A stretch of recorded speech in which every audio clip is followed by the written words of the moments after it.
کہ یہ دنیاوی زندگی کا کچھ پتہ نہیں کب ختم ہو جائے، کسی کو پتہ نہیں. تو اب ساری دوڑ دھوپ اسی طرف ہو جائے کہ بھائی فکر اسی کی لگی ہوئی ہے، پیسے زیادہ کہاں سے آ جائیں، حالات خوشحالی کہاں سے زیادہ مل جائے، دولت میں کس طرح اضافہ ہو جائے. یہ فرما رہے ہیں کہ لا تعالی دنیا اکبر ہم، ہماری بڑی فکر جو ہے وہ دنیا سے متعلق. ولا مبلغ علمنا، اور ہماری علم کی ساری پہنچ بس صرف دنیا کی حد تک محدود نہ ہو.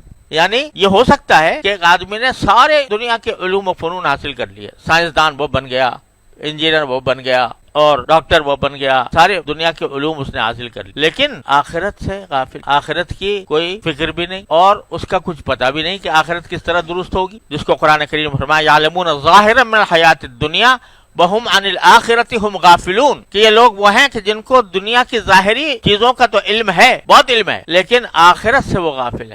سارے علم کا مبلغ جو ہے، علم کی پہنچ، وہ ساری دنیا سے متعلق ہے. مطلب یہ نہیں ہے کہ دنیا کا علم حاصل کرنا حرام ہے، ناجائز ہے، نہیں، بلکہ یہ کہ دنیا کے علم کی حد تک بس محدود رہ جائے انسان، اور آخرت کے درست کرنے کا جو علم ہے کہ جس کے ذریعے انسان آخرت میں صلاح و فلاح حاصل کرے، اس سے بے فکری ہو. حضرت حافظ ابن کثیر رحمۃ اللہ علیہ نے اس آیت کے تحت لکھا ہے کہ میں نے ایک ایسا شخص دیکھا جو سونار تھا، اور اس کے سونے کی پہچان کا عالم یہ تھا، یعنی عام طور سے جو سونار ہوتے ہیں وہ سونے کی اصلی نقلی پہچاننے کے لیے کسوٹی پر اس کو پرکھتے ہیں، گھس کر دیکھتے ہیں اس کا رنگ، اس سے پتہ چلتا ہے کہ سونا اصلی ہے یا نقلی. تو کہتے ہیں میں نے ایک ایسا سونار دیکھا کہ اس کو اشرفیوں کا ایک پوری ڈھیر جو ہے، اس میں کسی نے ایک نقلی اشرفی چھپا دی، بیچ میں پوری ایک قطار تھی اشرفیوں کی، یہاں سے لے کر اوپر تک تہ برتے چلے گئی تھی، بیچ میں ایک نقلی اشرفی چھپا دی جو اصلی سونا نہیں تھا. اب جو نقلی لوگ بناتے ہیں وہ دیکھنے میں تو بالکل اصلی معلوم ہوتی ہے. تو اس سے کہا کہ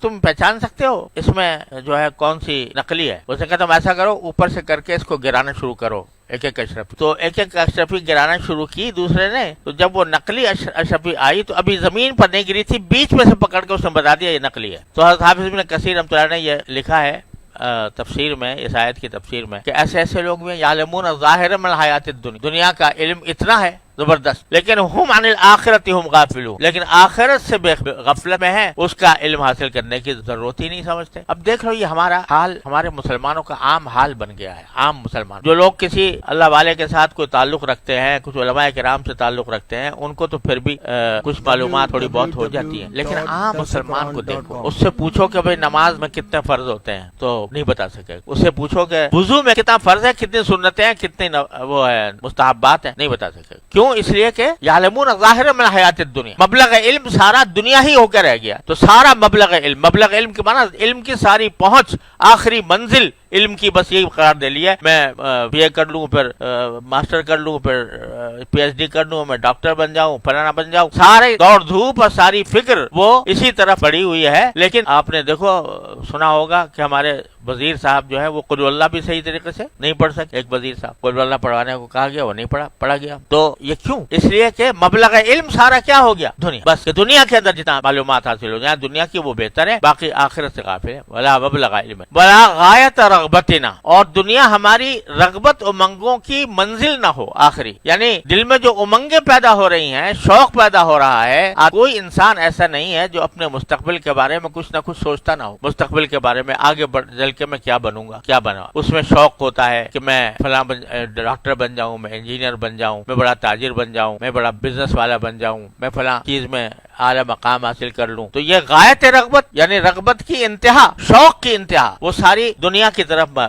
لگی ہوئی ہے. سوال یہ ہے کہ کیا کبھی یہ شوق پیدا ہوا کہ جیسا وہ اللہ والا ہے ویسے ہی میں بھی بن جاؤں، جیسا وہ عبادت کرتا ہے اسی طرح میں بھی کروں، فلاں شخص جماعت کی پابندی تکبیر اولیٰ کے ساتھ کرتا ہے، صف اول میں پڑھتا ہے، میں بھی اسی طرح پڑھوں. کبھی یہ شوق ہوا، یہ امنگ ہوئی؟ تو ایسا نہ ہو کہ ہماری ساری امنگیں، سارے شوق وہ صرف دنیا کی حد تک محدود ہو کر رہ جائیں، بلکہ ہماری جو آخری منزل ہے اس کی طرف شوق زیادہ ہو. اور دیکھو یہاں جو الفاظ استعمال فرمائے نبی کریم صلی اللہ علیہ وسلم نے، کیسے چنیدہ الفاظ ہیں کہ بڑا ہمنا نہ ہو، یعنی سب سے بڑی فکر ہمیں نہ ہو، سب سے بڑی فکر نہ ہو. کیا مانا؟ کہ چھوٹی فکر ہو سکتی ہے دنیا کی بھی، یعنی چھوٹی فکر ہو سکتی ہے کہ بھئی دنیا میں رہنا ہے تو دنیا کو صحیح طریقے سے استعمال کرنے کا، اس کے لیے مناسب اسباب حاصل کرنے کی فکر، یہ کوئی یہ منع نہیں ہے اور نہ یہ کوئی مکروہ چیز ہے، لیکن اکبر اہم سب سے بڑی فکر یہ نہ، پھر بلا مبلغ علمنا، علم کی ساری پہنچ دنیا کی طرف، دنیا کی نہ ہو، ساری پہنچ، کیا مطلب ہے کہ تھوڑی پہنچ دنیا کی بھی ہو تو کوئی مذاق نہیں، لا مبلغ علمنا، آخری پہنچ جو ہے وہ یہ نہ ہو کہ بس دنیا ہی دنیا، ولا غایت رغبتنا، اور ہماری شوق کی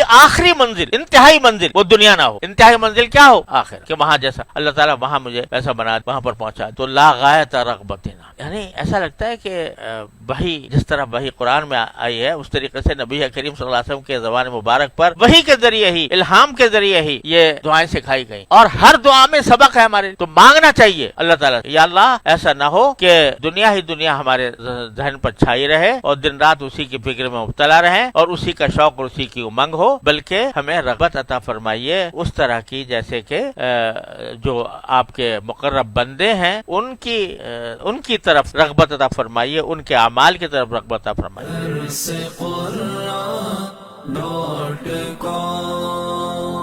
www.darsequran.com